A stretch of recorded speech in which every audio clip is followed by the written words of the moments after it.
안녕하세요. 정신의학신문 김정원입니다. 강남역 사건, 임 교수님 사건 등 중증 정신질환자에 의한 살인사건이 점점 늘어나고 있습니다. 이런 사건이 생길 때마다 정신질환자가 왜 치료를 안 받는 거냐? 라고 분노하시죠? 감기처럼 병원에 가서 잘 치료받으면 자기도 좋고 주변 사람도 안전한데 왜 치료를 안 받느냐는 거죠.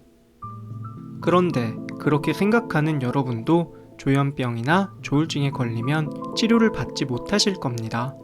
정확히 말하면 2019년 1월 대한민국에 거주 중인 사람은 제대로 치료를 받을 수 없기 때문입니다.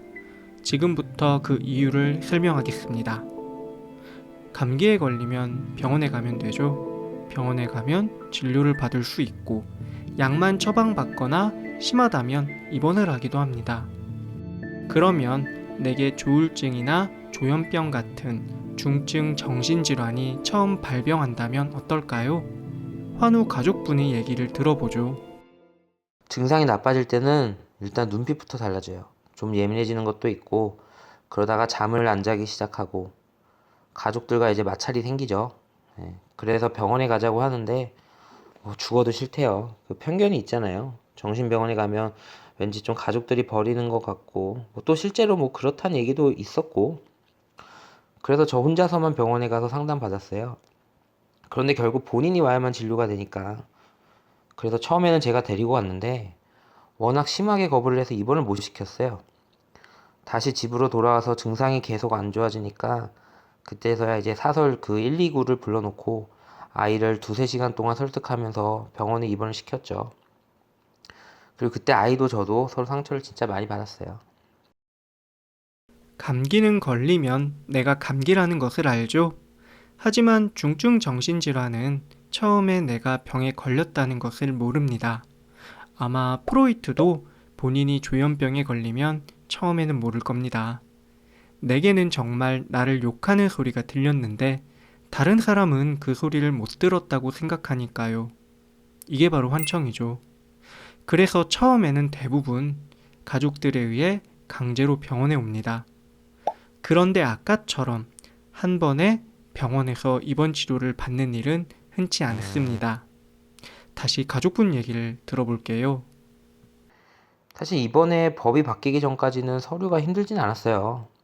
그런데 법이 바뀐 이후에는 이제 서류가 복잡해지니까 입원을 못하는 경우가 많다고 들었어요. 그런데 이걸 알고서 병원에 가는 사람이 없잖아요. 경황이 없으니까. 병원 가서 이제 치료해야 된다고 생각해서 데리고 갔는데 서류가 없어서 입원을 못하고, 그러면 또 입원 못하고 집에 같이 돌아가면 집에선 더 힘들어요. 2017년 5월 시행된 정신건강복지법은 환자의 인권을 침해하는 비자의 입원, 즉 강제 입원을 줄이기 위해 개정되었습니다. 강제 입원을 시켜 격리하는 대신에 사회 공동체 안에서 치료와 재활을 받으며 함께 살아가기 위해서죠. 재활을 하며 직장도 찾고 직장에서 돈도 벌고 사람도 만나게 되고 그렇게 환자가 가진 것이 많아질수록 그 생활을 유지하기 위해 치료에도 집중하게 됩니다. 잃기 싫으니까요. 하지만 체계가 잘 만들어져 있어야만 이런 장점들이 생기겠죠? 그래서 지금은 체계가 얼마나 잘 잡혀 있는지 환우 가족분에게 물어봤습니다. 법이 개정되는 것도 보호자들은 전혀 몰랐어요. 당사자와 함께 사는 건 사실 우린데 보호자 의견은 반영되지가 않았어요. 밖에서 돌볼 수 있는 시스템 없이 오히려 입원만 어려워졌죠. 강제 입원 수치는 낮아져서 좋아졌다고 발표하던데 사실 그 부담을 이제 다 가족들이 이제 떠안고 있는 거죠. 이게 무슨 말인지 좀 의아하시죠? 수치는 좋아졌는데 가족이 부담을 지고 있다니요. 2018년 5월 보건복지부는 개정된 정신건강복지법이 시행되고 1년 만에 비자해 입원이 24%나 감소했다고 발표했습니다. 환우 가족분 표현대로 강제 입원 수치가 굉장히 낮아진 거고 이건 좋아진 거죠. 하지만 여기엔 함정이 하나 있습니다. 법이 개정된 이후 입원 형태가 하나 더 늘었거든요. 한번 살펴볼까요? 환자가 자신이 원해서 입원을 요청하는 것이 자해 입원이죠. 환자가 원하지는 않지만 강제로 입원을 시키는 것이 비자의 입원입니다.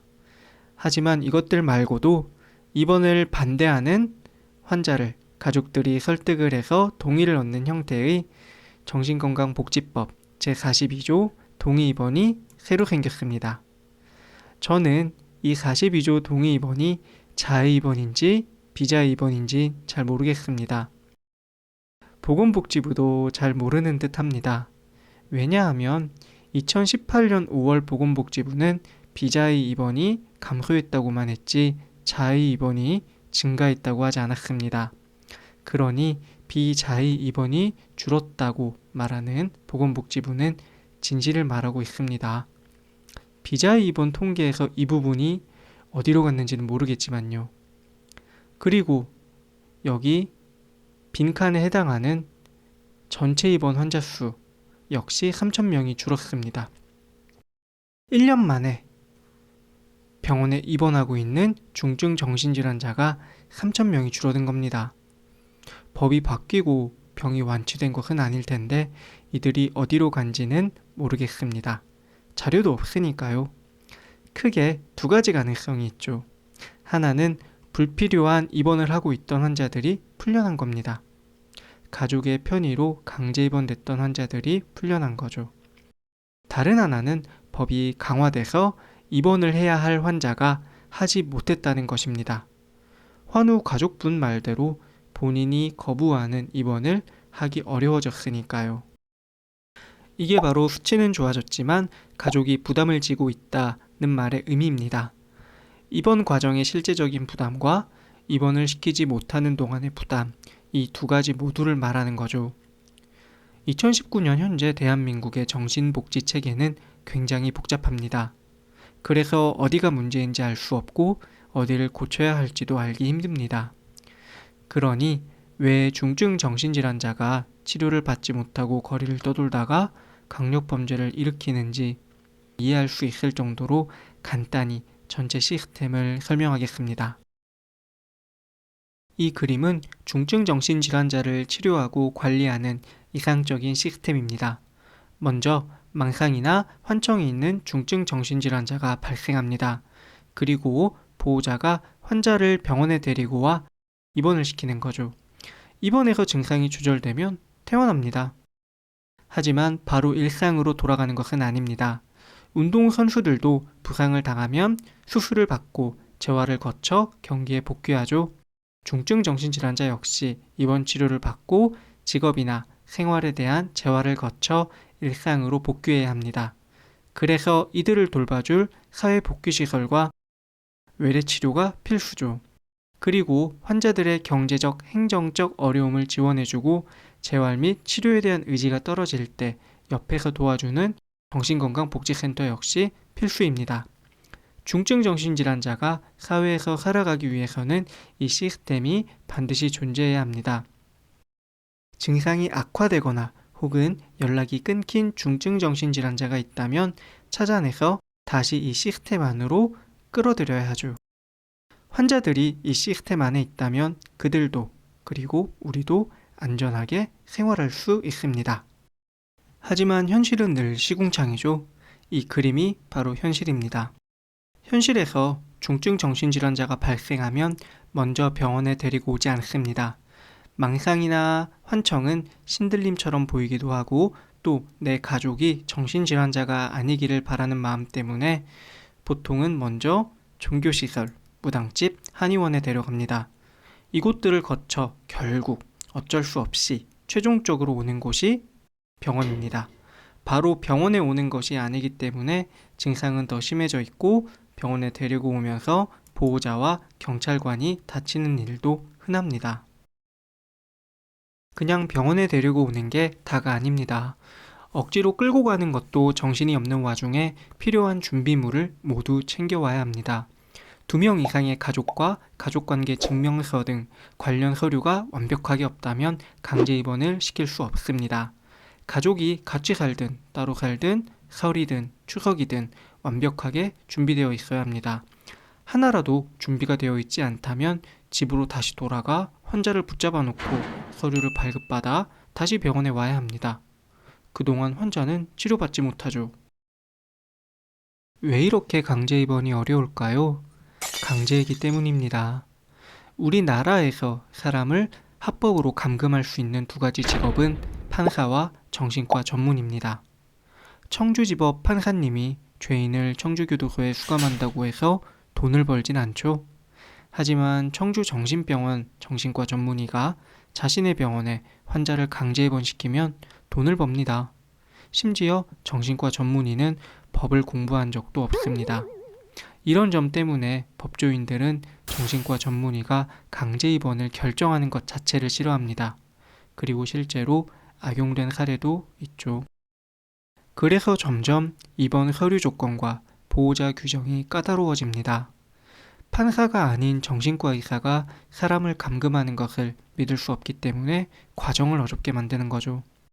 입원 과정이 어려워지면서 피해는 환자와 보호자에게 돌아가고 제때 입원 치료를 받지 못한 환자는 사회의 안전을 위협합니다. 사실 해결책은 간단합니다. 판사님이 강제 입원 과정에 직접 개입하는 거죠. 이것보다 확실한 건 없습니다. 정신과 전문의 소견을 바탕으로 판사님이 입원 치료를 명령하면 됩니다. 환자는 더 이상 보호자나 주치의에게 화를 내지 않겠죠. 입원을 명령한 건 판사님이니까요. 위험한 기간 동안은 입원 치료를 받을 테니 판사님도 안전할 겁니다. 실제로 거의 대부분의 선진국에서는 사법 입원을 활용합니다. 하지만 법원 입장에서는 이 일을 막고 싶지 않을 겁니다. 개정법 이후 강제 입원은 1년에 3만여 건 정도니 그 정도 재판이 추가되겠네요.